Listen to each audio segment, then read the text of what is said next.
Halo Halo teman-teman. guys, kita dari kelompok 2. Dua. Jadi kita ngapain nih di sini? Kita habis melakukan progres tugas besar kali ini. Pasang instalasi. Pasang Iya. instalasi, ngecek keberhasilan dari gauge dan sensornya. Oke, cukup dah. Gak ngasih lihat dulu. Selamat pagi teman-teman dan selamat pagi Kakak Asprak. Perkenalkan kami dari kelompok 2, sistem pengendalian dan eh, sistem pengendali dalam pertanian, instrumentasi pengendali sistem dalam pertanian yang akan mempresentasikan tugas besar kami yang berjudul pengukuran kelembapan tanah berbasis IoT yang dikoneksikan dengan pompa air untuk penyiraman. Next. Kelompok kami terdiri dari 5 orang. Yang pertama ada Jovilia Ananda, Arif Rizkyasari, saya sendiri Ahmad Arifuddin, Carmelia, dan Michael. Selanjutnya untuk tujuan, silakan Jovilia. Tujuan kali ini ada 3. Yang pertama itu merancang sistem otomasi dengan pompa dan sensor. Yang kedua, menentukan pertumbuhan tanaman selada dengan kondisi kelembapan tanah tertentu. Yang ketiga, mengimplementasikan prinsip-prinsip pengukuran, kalibrasi, sensor, pengolahan sinyal, serta sistem kontrol berbasis microcontroller dan IoT. Next. Nah, latar belakangnya, tanah yang memiliki kelembapan dan suhu yang ideal memainkan peran penting dalam mendukung pertumbuhan tanaman. Kondisi ini menjaga sirkulasi udara di dalam tanah, meningkatkan efisiensi penggunaan air, serta membantu mikroorganisme tanah tetap aktif. Nah, semua hal tadi itu berpengaruh pada produktivitas tanaman dan stabilitas pH. Misalnya, selada yang dikenal sebagai tanaman di dataran tinggi akan tumbuh optimal pada suhu 15-25 derajat Celcius dengan kelembapan sekitar 80-90%. Nah, dalam praktiknya ini, menjaga kondisi lingkungan tumbuh serta konsistensi itu tuh bukan hal yang mudah, terutama dalam skala yang besar. Karena itu, teknologi IoT hadir sebagai solusinya. Melalui penggunaan sensor dan sistem kontrol otomatis, IoT bisa memungkinkan petani memantau suhu, kelembapan, parameter lainnya secara real-time dan dari jarak yang jauh. Data yang dikumpulkan ini akan diproses lalu dikirim ke database agar bisa dievaluasi dengan cepat dan tepat. Nah, dari penelitian yang telah dilakukan, salah satunya pada sistem aquaponik, IoT mampu meningkatkan hasil panen secara signifikan, produksi kangkung darat naik hingga 118,6% dan produksi ikan lele meningkat sebesar 9,31%. Hal ini menunjukkan bahwa penerapan teknologi berbasis data dapat menjadi kunci untuk pertanian yang lebih efisien, berkelanjutan, dan adaptif terhadap tantangan iklim maupun lingkungan.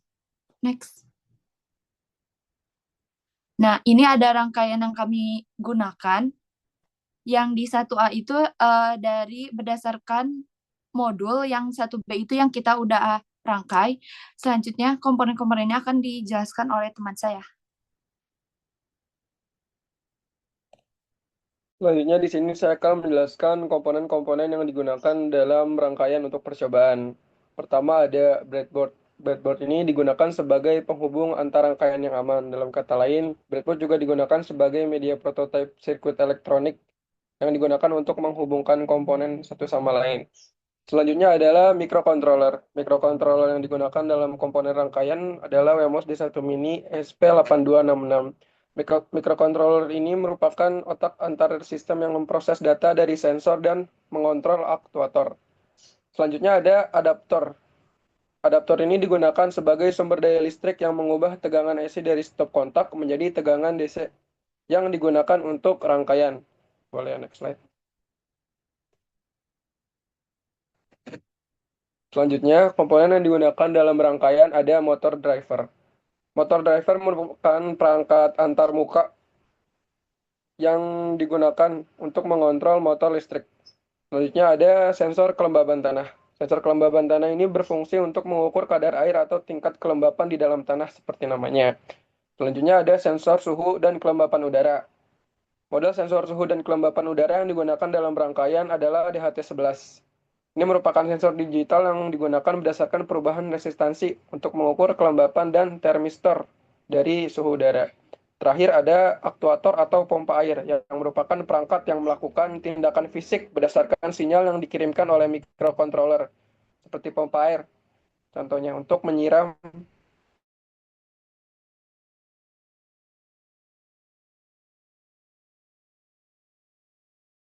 Bagaimana tanaman. cara kerja dari sistem ini? Sesuai yang karena kita memakai dua sensor, jadi kita dapat mengukur tiga variabel. Yang pertama sensor kelembapan tanah, kelembapan udara, dan suhu udara. Namun hanya satu variabel yang digunakan sebagai set point agar pompa itu nyala atau tidak, yaitu sensor kelembapan tanah. Nah, sensor sensor ini ditanam, dia akan membaca data variabel bebas dan akan membandingkan dengan set data yang sudah ditentukan. Untuk diproses, dibuat data yang berisi keputusan dan diteruskan ke pompa air, di mana keputusan tersebut bisa berisi perintah untuk menyalakan pompa atau mematikan pompa, sehingga penyiraman dapat dilakukan secara presisi. Seperti yang terlihat pada diagram tersebut, di mana ketika pengontrol eh, sudah mengirim ke sinyal kontrol ke aktuator. Nah, aktuator itu akan eh, mengevaluasi seberapa besar aktuator itu akan mengeluarkan air seberapa banyak agar si sensornya itu mendeteksi itu sudah cukup atau belum. Nah, karena kita memakai WMOS ESP86 yang sudah terhubung dengan Wi-Fi, maka sistem ini bisa dikendalikan secara nirkabel atau wireless sehingga dapat dipantau dan dikontrol dari jarak jauh. Next.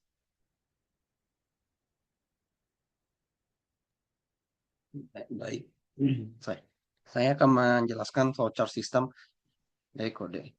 Di sini kami memakai struktur database influx database, di mana di sini data-data yang ada di database ini dimasukkan ke database. Jadi hasil pengukurannya dimasukkan dan akan dibuat grafik untuk pertanian presisi. Jadi bisa diketahui seberapa presisi dan juga kita tahu data-data peningkatannya untuk pengukuran kuantitatif. Dan ini ada flowchart-nya, di mana secara singkat di sini jika WiFi tersambung, sistem nyala. Jika ada kendala, sistem mati. Dan jika dia nyala, berarti dia akan data processing dari database. Dan juga kalau misalnya kelembapannya kurang dari yang sudah ditentukan, maka dia akan menyalakan pompa. Sebaliknya, dia akan mematikan pompa dan dia akan terus berjalan secara looping. Next. Nah, di sini ada kode program bagian pertama. Di sini kode ini berisi tentang deklarasi variabel-variabel dan juga deklarasi Wi-Fi. Jadi bagaimana Wi-Fi setup yang ada di Node-RED nantinya. Seperti ada PAM, mod, ping, dan lain-lainnya. Dan juga ada juga variabel-variabel pendukung lainnya. Next. Bagian ini menjelaskan setup pin yang terhubung dengan komponen menjadi input atau komponen yang dideklarasikan dengan pin mode, dan ada high atau low yang dideklarasikan digital write. Di sini juga ada status WiFi yang ditampilkan di serial monitor, dan juga ada real-time list sesuai dengan frekuensi clock di microcontroller untuk dapat kita jadikan perbandingan dan juga masukkan ke kalkulasi real time. Next. Selanjutnya ini tentang pengkondisian non logika dan juga kalibrasi sensor kelembapan. Ada juga di sini juga setup mode otomatis di mana dengan WiFi tanpa ada serial USB sebagai penghubung antara code Arduino dengan Node-RED dan juga rangkaian. Next. Di sini juga kode ini kondisional yang pertama, yaitu di mana di sini Node-RED payload akan mengatur pompa otomatis apakah ini setupnya ke auto atau tidak, dan juga dia ada juga pengkondisian untuk meminta koneksi lagi jika misalnya terputus. Jadi kalau misalnya koneksinya terputus, dia akan reconnect sehingga sistem akan dipastikan terus menyala setelah mati lampu. Next. Nah, di sini ada bagian code. Jadi ini conditional koneksi MQTT ke client ESP8266 dan dia looping seperti yang tadi saya jelaskan. Ini sistemnya itu terus meminta koneksi sebagai penerima ESP826-nya dan juga ada pengaturan kalibrasi sensor yang sangat krusial untuk pembacaan yang sangat akurat. Next. Nah, di sini yang terakhir ada bagian code. Ini kondisional di mana verifikasi apakah sensor DHT bekerja dengan baik dan juga kelembapan yang diukur sensor kelembapan tanah. Condition jika melebihi limit dia akan mati, jika dia kurang dari limit dia akan nyala. Next. Oke. Lalu selanjutnya bagaimana spesifikasi eh, sensor yang kita pakai. Seperti yang tadi sudah dibilang sebelumnya bahwa kita terdapat 3 variabel kelembaban tanah sebagai kondisi penentu, suhu udara, dan kelembaban udara. Pertama, spesifikasi sensor di HP11 ada pin 1 PTC, pin 2 output, dan pin 3 ground. Sementara sensor kelembaban tanah ada pin 1 PTC, pin 2 AO, pin 3 DO, pin 4 GND, props, potentiometer, LM293 komparator. Next. Lalu ini beberapa daftar error dan usaha yang kita lakukan untuk memperbaikinya. Yang pertama, eh, sempat tidak terkoneksi. Lalu kita yang pertama tidak terkoneksi dan sistemnya mati. Dan usaha yang kita lakuin, yang pertama kita mengkalibrasi ulang sensor kelembaban tanah. Kita melakukan pengecekan kualitas prop, penempatan sensor dengan seluruh bagian prop terkubur di tanah, dan terakhir penempatan rangkaian di tempat yang terjangkau dan jarang dilalui orang. Info media tanam, kadar kelembaban kami selalu di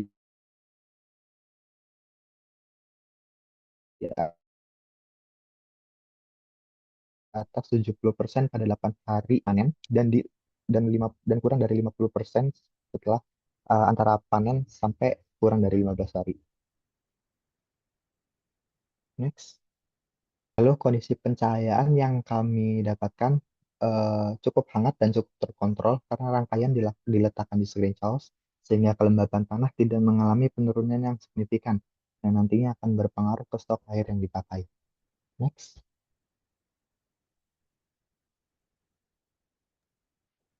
Selanjutnya dijelaskan bagaimana kemudian data dari hasil pengamatan diolah. Pertama, kami memisahkan data menjadi data dengan kelompok tanah basah dan tanah lembab, di mana kelompok data dengan tanah basah adalah kelompok data yang memiliki data kelembapan tanah di atas 56%, sedangkan sebaliknya data dengan kelompok tanah lembab adalah data di mana sensor mendeteksi kelembapan tanah berada di bawah 56%. Angka 56% dipilih karena merupakan hasil kalibrasi yang telah dilakukan pada proses perhitungan decoding. Selanjutnya, data pertumbuhan, baik dari tinggi dan jumlah daun, dibuat dalam grafik yang kedepannya akan dijelaskan dalam proses hasil pengamatan agar dapat lebih mudah dibaca. Slide. Nah, di sini ada data hasil pengamatan. Yang pertama kita amati itu adalah pertumbuhan tinggi tanaman dari 2 sampel. Yang sampel pertama itu dapat dilihat pada garis yang berwarna biru dan sampel yang kedua pada garis yang berwarna merah. Kami itu mengamati dari HST 8 hingga HST 16 dan HST 16 itu di mana saat kami panen. Dapat dilihat pada grafik ini bahwa pertumbuhan tinggi tanaman pada sampel 1 itu lebih tinggi dibanding sampel yang kedua. Next. Berikut adalah data hasil pengamatan untuk grafik laju pertumbuhan tinggi tanaman kangkung dan grafik laju pertumbuhan daun tanaman kangkung yang dibagi menjadi 2 kondisi, yaitu pada kondisi basah dan lembab, di mana pada kondisi basah ditunjukkan dengan legend berwarna biru dan kondisi lembab dengan legend berwarna hijau. Adapun pertumbuhan tinggi pada kondisi yang lembab itu menunjukkan hasil yang lebih signifikan, di mana lajunya itu sekitar 0,8 pada sampel pertama dan 0,4 lebih pada sampel kedua, dan rata-rata juga menunjukkan hasil yang lebih tinggi. Adapun grafik laju pertumbuhan daun tanaman itu kita lihat pada sampel basah itu laju pertumbuhannya tidak ada dan hanya ada pada sampel yang lembab. Data hasil pengamatan berikut juga menunjukkan grafik pertumbuhan daun tanaman pada sampel 1 dan grafik pertumbuhan daun tanaman pada sampel 2 yang memiliki hasil yang sama dan serupa. Sehingga dapat kita simpulkan pembahasan untuk tinggi tanaman dan jumlah daun adalah sebagai berikut. Pada kondisi tanah yang basah, tanaman yang memiliki laju pertumbuhan tinggi yang lebih kecil dibandingkan dengan kondisi tanah yang lembab, di mana pada gambar 2 yang tadi sudah kita lihat dan kita bahas, itu teramati rata-rata laju pertumbuhan tinggi yang berbeda signifikan. Sedangkan untuk jumlah daun, pada kondisi tanah yang basah, tanaman memiliki laju pertumbuhan daun yang bernilai 0 dibandingkan dengan kondisi tanah yang lembab, di mana pada gambar 3 teramati rata-rata laju pertumbuhan daun yang berbeda signifikan. Baik, selanjutnya adalah kesimpulan yang dapat disimpulkan dari penjelasan dan pembahasan yang telah disampaikan oleh teman-teman saya sebelumnya. Dari penjelasan tersebut disimpulkan beberapa hal. Yang pertama, percobaan ini berhasil merancang dan menguji sistem otomasi penyiraman tanaman yang bekerja dengan membaca data dan kelembapan tanah melalui sensor, serta mengaktifkan pompa secara otomatis dengan nilai kelembapan berada di ambang batas 56% sesuai hasil kalibrasi. Yang kedua, hasil pengamatan menunjukkan bahwa tanaman selada yang tumbuh pada kondisi tanah lembab atau di bawah 56% memiliki laju pertumbuhan tinggi yang lebih cepat dan jumlah daun yang lebih banyak dibandingkan kondisi tanah basah dengan keadaan di atas 56%. Hal ini menunjukkan bahwa sistem tidak hanya berfungsi secara teknis, tetapi juga efektif dalam menjaga kelembapan tanah yang optimal untuk pertumbuhan tanaman. Lalu poin terakhir adalah selama percobaan, sistem telah menerapkan prinsip pengukuran, kalibrasi sensor, dan pengolahan sinyal dengan baik. Mekanisme kontrol otomatis bekerja sesuai logika yang diprogram dan terintegrasi dengan Node-RED untuk pemantauan jarak jauh, sehingga seluruh komponen berfungsi sesuai tujuan. Berikut adalah daftar pustaka yang kami gunakan.